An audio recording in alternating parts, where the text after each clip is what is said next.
Olá, sejam bem-vindos para mais um Unirounds. Esse é o nosso Uniround 120. Sério isso, gente? 120 contos discutindo caso de radiologia? Bom, já foi mais, né? Mas na contagem tá essa. Sejam bem-vindos, então. Estou juntamente aqui com Marília, Daiane, Paloma e Alice. Parte do nosso Dream Team da radiologia. Eu sou o Thiago, quem vos fala. E, para quem não sabe, esse é um conteúdo exclusivo para médicos veterinários e estudantes de medicina veterinária, aonde a gente discute alguns dos nossos casos da teleradiologia com o objetivo de melhorar, ampliar, divulgar o nosso laudo, né? E a Alice foi pegar o iFood. Não tem problema, Alice. Tá tranquilo, tá suave. Ela botou no chat aqui, eu vi. Então tá, pessoal, para quem tá junto com a gente e assiste os nossos rounds, fiquem à vontade para colocar suas dúvidas, questionamentos no comentários, porque a gente sabe que tem gente de carteirinha assistindo aqui esses Unirounds, né? E se você não é de carteirinha, está vindo agora, seja bem-vindo também. Bom, o primeiro caso que a gente tem para comentar aqui hoje é também um... Opa, deixa eu ver por que não está indo aqui agora. Um labrador de 2 anos que há 15 dias está com dificuldade respiratória. Agora está mais ofegante, respiração forçada, cansada, ausculta com estertor, suspeita clínica pneumonia, cardiopatia. Tranquilo. Vamos lá. Essa é a incidência lateral direita, a gente já consegue ver que tem uma alteração bem importante no tórax. A lateral esquerda, um pouquinho melhor. Então eu julgo que o pulmão direito está pior. E a DV, né? Se o direito está aqui, a DV. Eu não gosto muito de avaliar a DV assim, eu costumo inverter, mas tem gente que avalia assim. Então, tem jeito certo, tem algumas convenções que o pessoal usa, mas cada um avalia do jeito que quiser. É importante avaliar sempre da mesma forma, né? Então, people, quem que pegou esse caso quer comentar com a gente? Tá bem feio, né? Esse pulmão aqui direito, o coração parece estar grande. Quem que tá Foi um acontecendo? caso que eu peguei Puxa, e legal. eu fiquei bem em dúvida porque me pareceu mais algo cardíaco, juntando as informações, mas daí não era uma suspeita, a primeira suspeita era só pneumonia e era um histórico mais crônico, né? Daí, a gente foi conversei com a Ilô, que estava no suporte, conversamos com a veterinária, e ela disse que pensou em algo cardíaco também, mas que também tinha possibilidade de leishmaniose com algum outro quadro infeccioso associado. Daí eu fiquei mais em dúvida. Daí eu acabei considerando as duas possibilidades, mas como a cardiopatia, primeiro, ele tem só 2 anos, mas É, pensei, sei lá, uma displasia valvar mitral. Eu vi que em labrador displasia valvar tricúspide é comum, mas daí deu é troço para ver. porque a traqueia está bem deslocada dorsalmente, então o coração está grande, ponto, né? É, E tá bem aí, grande. muito globoso também, e o esquerdo aqui está arredondadinho, mas o direito parece que está um pouquinho além. Assim, ele está rodado também, É, né? Mas o coração parece que tem um volume grande na lateral, já dá para uhum. ver, né? Me pareceu que na VD tem a região de átrio esquerdo marcada, assim, também aquela bolinha ali sobreposta à silhueta na VD, além dessa traqueia lá em cima. É, eu acho que a gente poderia considerar uma cardiopatia congênita aqui, bem legal, mano. Vamos ver o que tu descreveu então nesse exame aqui. Uhum. Radiografia de tórax foram realizadas posição lateral direita, esquerda, vento dorsal. O paciente está rodado no estudo vento dorsal. Pacificação alveolar dos campos pulmonares, de maior gravidade em região caudo-dorsal e em lobos direitos. A pacificação broncotercial difusa associada. Fissura interlobar. Opa, fissura interlobar, Marília. Aqui? Ah, tá Me bem pareceu. bonita. Legal. Então pode ter um pouquinho de efusão mesmo. Uhum. Deslocamento dorsal da traqueia torácica com calibre luminal preservado. Aparente aumento do calibre pulmonar dos vasos pulmonares. Dos calibres dos vasos pulmonares. Beleza. Esse aqui tá difícil de ver, né? Eu Porque fiquei em dúvida se não estava somando com a radiopacidade do pulmão mesmo. Na direita me pareceu mais fica. grave, E né? a opacificação pulmonar também obscurece um pouco essa avaliação. Uhum. Soma Tem um tudo, né? padrão alveolar intersticial aqui. Legal. E aí, silhueta cardíaca aumentada, com visualização de área arredondada, somando a silhueta, que é o aumento do ato. Dimensões no limite superior da raça, VHS de 11,6. A referência racial é 10,8. Tem artigo já mostrando isso. Aumento hepático, diafragma íntegro, estruturas musculoesqueléticas ok. Impressão diagnóstica. Opacificação pulmonar mista, predominantemente alveolar caudal dorsal de lobos direitos, com hipervascularização. Devido à aparente cardiomegalia esquerda, quadro de insuficiência cardíaca congestiva por cardiopatia congênita associada a edema pulmonar cardiogênico deve ser considerado um diagnóstico diferencial. Beleza. Ficou bem claro aqui, né? Ficou até bem descrito, porque, por exemplo, quando você usa o termo insuficiência cardíaca congestiva, pode ser esquerda ou direita, né? Uhum. Quando tem edema pulmonar, a gente considera que a esquerda é a principal, Uhum. se eu não estou enganado. E a Uhum. pneumonia de origem diversa também não pode ser muito descartada, mas eu acho menos provável, por quê? Pela distribuição caudal dorsal, e a pneumonia eu esperaria que ela fosse mais ventral, e Uhum. também mais unilateral, e o paciente não tem histórico que condiz, não sei se ele está... Assim, informações importantes que a gente não tem. Ele tem leucocitose? Ele É. tem tosse produtiva? Tem, sei lá, pus saindo pela narina, entendeu? Sim. Essas informações são importantes, a gente não tem isso. Às vezes o clínico também não teve.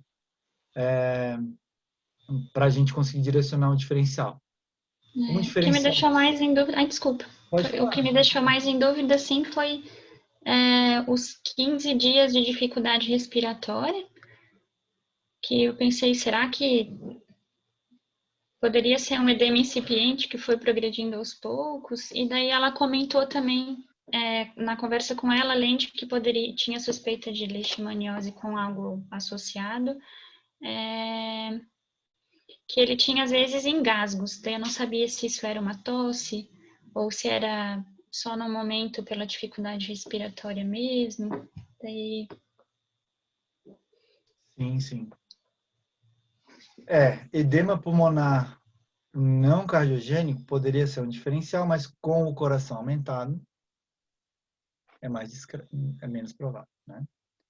A hepatomegalia de caráter inespecífico, processo congestivo é um diagnóstico diferencial. Pode ser, não está tão grande, então faz sentido pensar em congestivo, porque com congestivo ele não fica muito grande, ele só fica um pouco grande. Costuma ser assim. Sugere-se ecocardiograma para avaliação cardíaca, beleza. Controle radiográfico do tórax após terapia e ultrassonografia. Show de bola. Então, sugeri o teste do Lasix, eco, principalmente o eco depois de estabilizar um pouco, se a respiração estiver muito ruim. E é isso aí. A ultrassonografia abdominal também pode ajudar na avaliação do fígado, mas é mais secundário. Então, Marília ranqueou. Show de bola, Mar. Eu acho que é isso aí. Concordo com os teus diferenciais. Apesar de pneumonia ser bem menos provável, né? Mas como é um paciente jovem e tal, não dá para descartar totalmente, principalmente uma de origem hematógena.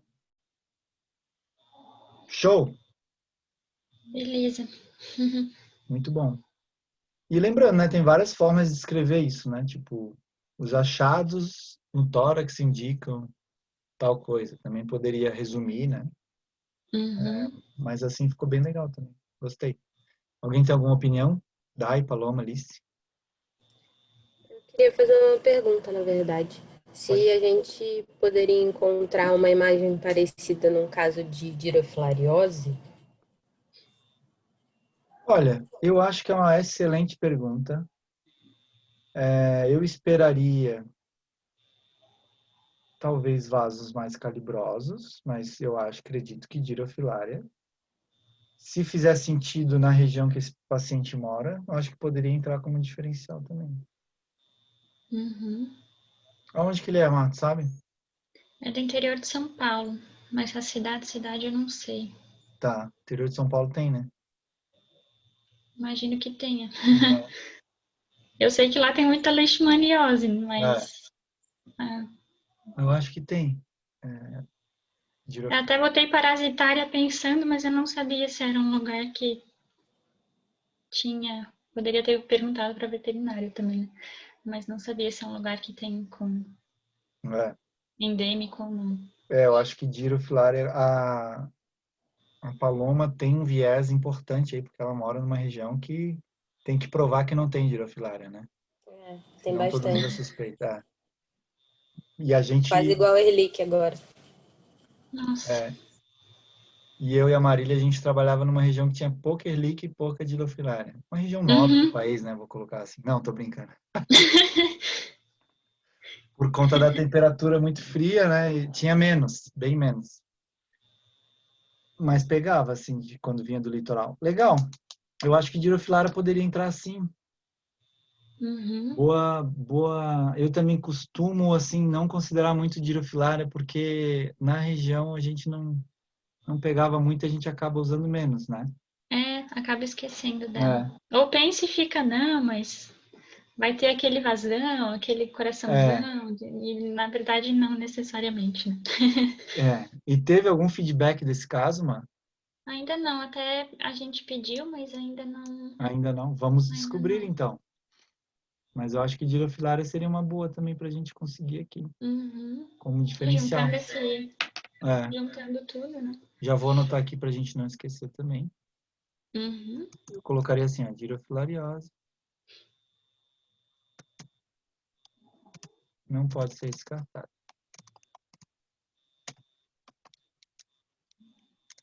O eco vai fechar também. Show.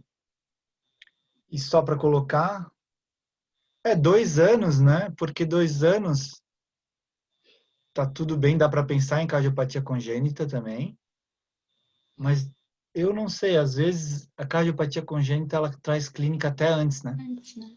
Uhum. Até antes. Muito bom. E aqui só para colocar alguns artigos que falam sobre esse aumento cardíaco em labradores, aqui no caso uma cardiomiopatia dilatada, que pode acontecer já em pacientes jovens, e também a displasia de tricúspide em labradores também que acontece, né, como uma forma hereditária, mas a gente costuma ver o coração direito bem grandão, assim, parecido como nesse caso, mas pelo menos o caso que eu vi era mais saliente, vamos colocar assim, coração direito. Show, muito bom. Vamos para o próximo caso, então? Obrigado, Paloma, parabéns, Má, pelo teu laudo. Obrigado, Paloma, acho que é um bom diferencial para a gente incluir e comentar se tu estás com o contato do nosso parceiro, Má, também contactar ele. Olha, surgiu essa possibilidade aqui, faz sentido? Né? Sim, vou conversar com ela. Acho que é Show. importante. Esse é o objetivo do Rounds, né? A gente conseguir tirar informações, às vezes, que às vezes não estão no radar. Massa. Então, esse é um felino de 20 anos, vômito durante a noite, 2 quadros de espineia, ultrassom sem alteração. 20 anos, ultrassom sem alteração. Olha, quero ver esse ultrassom aí, hein? Segundo o tutor, não tem histórico de briga ou trauma. Sinais clínicos: angústia respiratória transitória, enfisema subcutâneo em membros. Suspeita clínica: edema pulmonar. Considerações sobre o exame: paciente agressivo e de difícil posicionamento. Gente, gato tem 20 anos, ele é agressivo. Pelo amor de Deus. E um ultrassom sem alteração num gato de 20 anos, olha, pelo menos uma fibrose da mucosa intestinal ele deve ter. Alguma ou uma doença renal, né? Vai lá, people. Please, né? Então vamos lá, vamos olhar isso aqui. Uau! O que está acontecendo aqui? Esse caso da Paloma. Temos uma alteração aqui, crânio ventral nesse tórax. Artefatos de aquisição da placa. E uma bela alteração aqui. Isso aqui fizemos subcutâneo? Então, ele tem enfisema subcutâneo ali na região da cervical, né? Tem uma evidenciação também de parede de traqueia, de alguns vasos ali, por conta de uma radiopacidade de gás, né, no mediastino, então tem um pneumomediastino. E aí eu fiquei um pouco encucada com esse exame, porque na VD a gente vê essa formação de imagem assim em volta do coração, e eu fiquei na dúvida do que seria na lateral. Na lateral parece que tem uma radiopacidade assim mais ventral, ali ventralmente ao coração. Fiquei pensando se talvez fosse isso, ou se algum artefato externo, alguma dobra de pele, sei lá, alguma coisa estranha tinha acontecido para marcar ali daquele jeito. Pois é. Nossa, O paciente não tem histórico de trauma nem nada, e aí tem esse pneumomediastino. O que será que já levou esse pneumomediastino? Ele tem uma alteração pulmonar, né? A gente viu, depois a Marília até que ajudou a identificar parece que tem uma bolha também Então, na aqui, região. então, ruptura de bolha poderia levar ao pneumomediastino, talvez. Mas não explicaria necessariamente toda essa alteração pulmonar aqui. Então, por um cato de 20 anos, é bem provável que ele tenha uma doença pulmonar crônica, como uma bronquite e tal. E aí faz sentido pensar que ele tem bolha, e rompeu essa bolha e tal. Mas não faz sentido o que está acontecendo tudo aqui nesse tórax, né? Esse componente aqui denso que desceu aqui no tórax. Então, é um exame bem complicado, sabe? Bem complicado de tu chegar numa conclusão, porque tu não sabe o que chegou antes, o que chegou depois, e o que está causando tudo isso aí. Então, é um bom caso para o Rounds, mas eu não sei se a gente consegue dar a resposta pelas radiografias. Entendeu? Então, existem possibilidades aqui. Eu Trauma, fiquei pensando se a bolha não faria mais pneumotórax, e se ela realmente seria a causa do Então, tem pneumotórax. pneumotórax aí? Eu achei que não, achei que tinha só pneumomediastino. Em todo ele, né? Até parece que em volta do coração tem gás também. A aorta parece mais delineada, assim. Então, eu achei que todo o mediastino deve estar com gás. Mas pleural, achei que não. Interessante. Porque alguém poderia discutir que tem uma área de gás livre aqui, ó. Né? Pouco. Então, talvez a gente tenha uma presença de indiscreto pneumomediastino. Talvez, tá? O que vocês acham? Agora, pensando nisso, será que tem? Eu acho que pode ter Essa um pouco. região ali sempre me gera dúvida também. Parece que às vezes forma uma linhazinha mais radiolucente, assim, né? Então, essa linha tem nome. Quem sabe o nome dessa linha?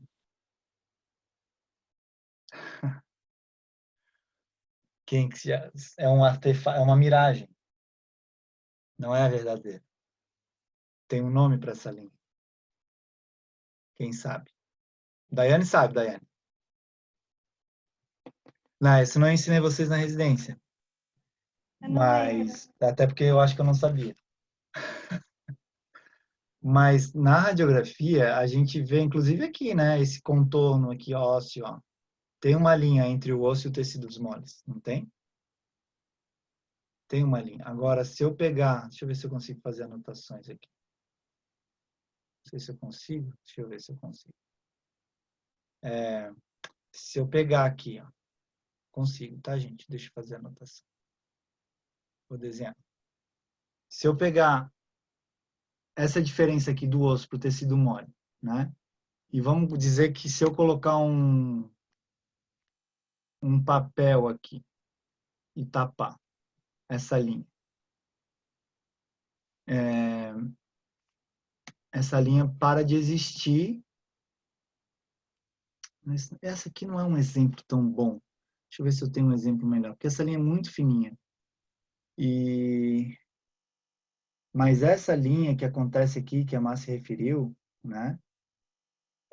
Nesse caso não está tão claro assim. Deixa eu ver se tem algum exemplo. Aqui talvez. Aqui talvez. Ó. Se eu cobrir aqui nesse húmero aqui, vocês veem que tem uma linha radiolucente entre a musculatura e o osso. Se eu cobrir o osso, né? E sei lá, botar uma folha de papel aqui em cima de vocês, preencher isso aqui. Essa linha ela meio que vai sumir. Ela meio que vai ficar na mesma radiopacidade. Talvez esse também não seja o melhor exemplo, porque esse pulmão está alterado e a gente não tem essa linha muito clássica. Mas isso se chama MAC line, ou MAC band. A banda ou linha. Ah, tá. Eu já ouvi falar. Né? E aí ela forma esse artefato aí. Que é uma miragem. Porque a nossa captação de luz é circular e quando tem um contraste muito grande entre, por exemplo, o preto e o branco, forma-se meio que uma linha que o nosso olho não consegue detectar. Então isso se chama MAC line. Mais ou menos essa explicação. Não sei se é tão técnica assim, mas é assim que eu entendo. Mas é isso aí, Paloma. Então, vocês conseguiram entender?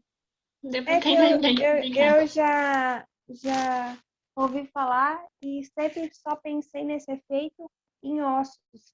Nunca pensei esse efeito no tórax. Ele existe direto aqui no pulmão, dá para ver bonitinho.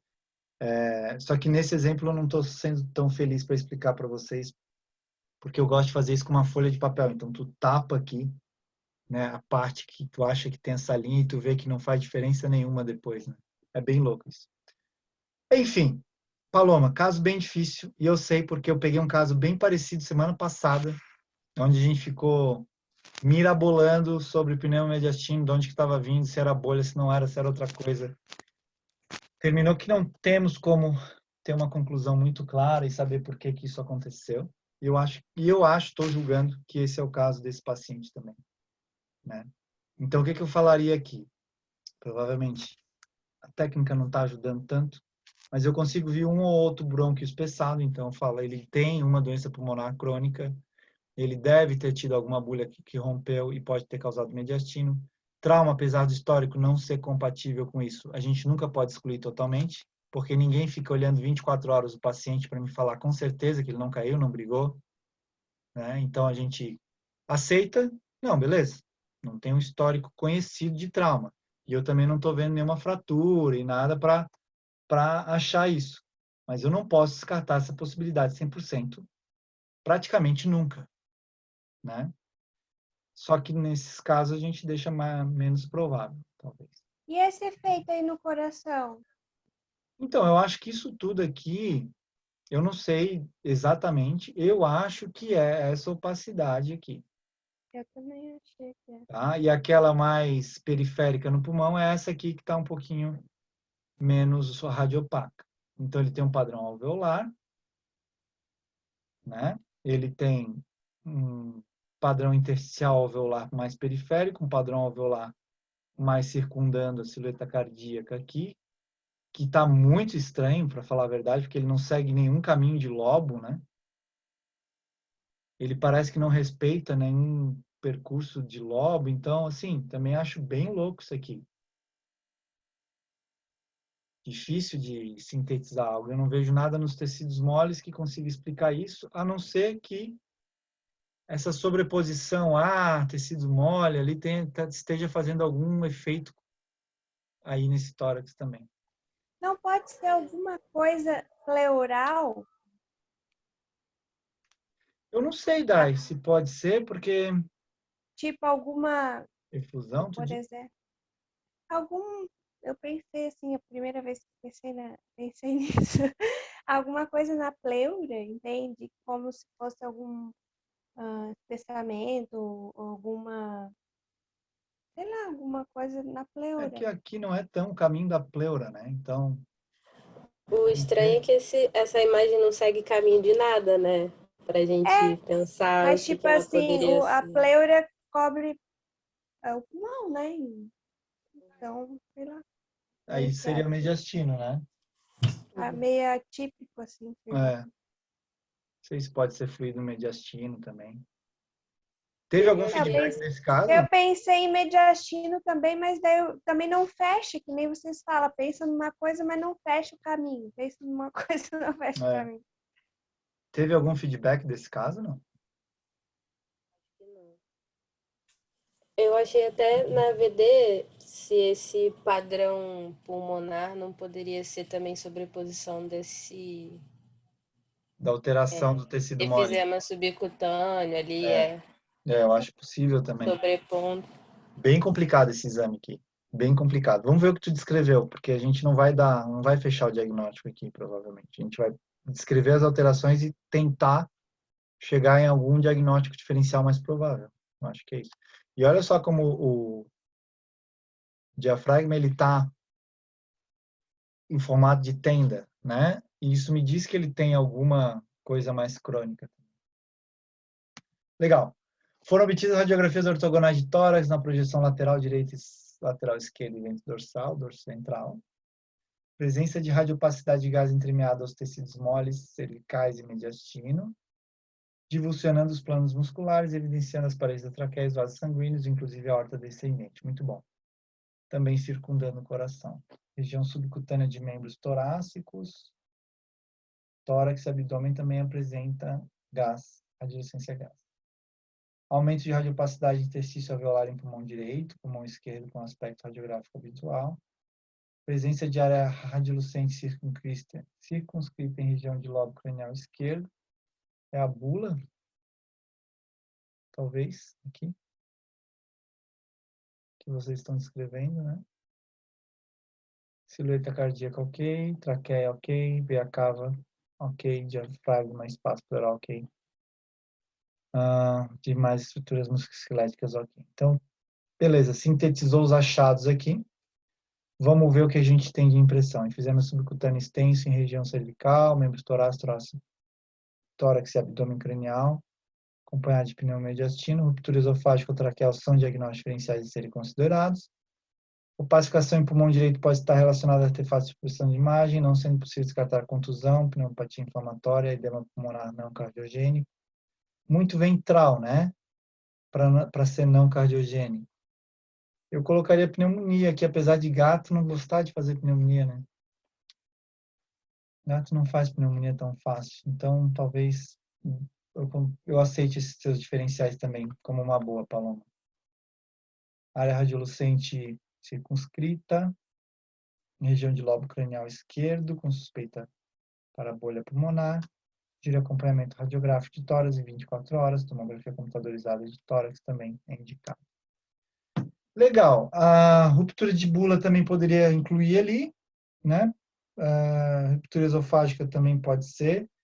Eu fico pensando na possibilidade que a Day levantou de uma mediastinite. Também pode, talvez, entrar como um diferencial. Mas eu concordo que, cara, é muito difícil esse exame, né, meu? Muito difícil, Paloma. Eu acho que tu conseguiu sintetizar ali e encaminhar para o que ele precisa, né? Fazer um controle, depois do tratamento, ou tomo.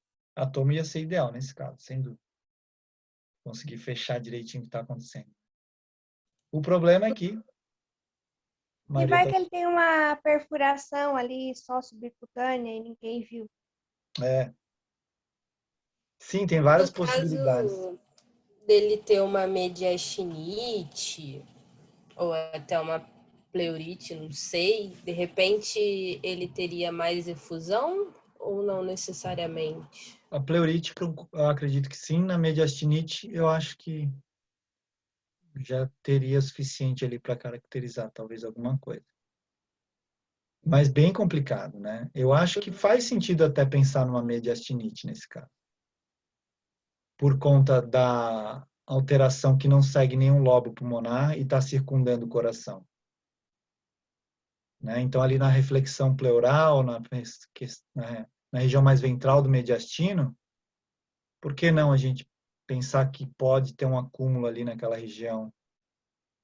Que a mediastinite, de certa forma, também explicaria um pouco do pneu mediastino. Faria sentido pensar nisso. Né? Assim, neoplasia nunca vai ser descartada. Pode ter alguma massa causando isso, né? No esôfago também. Ruptura esofágica é um bom diferencial, que explicaria também a mediastinite. O prognóstico não é muito bom, né? Assim, dependendo do que for, o paciente com 20 anos, o cenário para ele não é muito bom, né? Mas eu acho que mediastinite já está implícito aqui na ruptura esofágica, mas poderia talvez deixar mais claro que talvez mediastinite secundária, a ruptura esofágica ou traqueal são diagnósticos diferenciais. Show. Fechou, time? 2 casos bucha, hein, meu? Vocês estão pegando umas buchas. Tem que falar para os parceiros, mandar coisa mais tranquila, fraturinha e tal. Né? Tô brincando. Às vezes fratura é bem difícil também. Sim. Nesse domingo, nem as fraturas, nada estavam fáceis pelos laudistas. Mas nunca é fácil. Quer saber uma coisa que eu tô vendo? Se você quer entregar um bom laudo e quer dar o melhor e tal, e quer falar direitinho, transmitir bem mastigada a informação e dar a melhor formação, até uma fratura se torna complicada às vezes. Né? Então, assim, cada laudo é um laudo e é isso. É o desafio laudo a laudo. Certo, people? Bom, a internet está dando uma balançada aqui, eu vou encerrar para a gente continuar essa conversa depois. Para quem está nos assistindo, muito obrigado. Espero que vocês tenham gostado desses 2 casos bucha. Se tem alguma opinião, sugestão, já viu algo parecido, manda para a gente aqui que a gente vai adorar seu comentário. Um abraço. Tchau, tchau, gente. Tchau.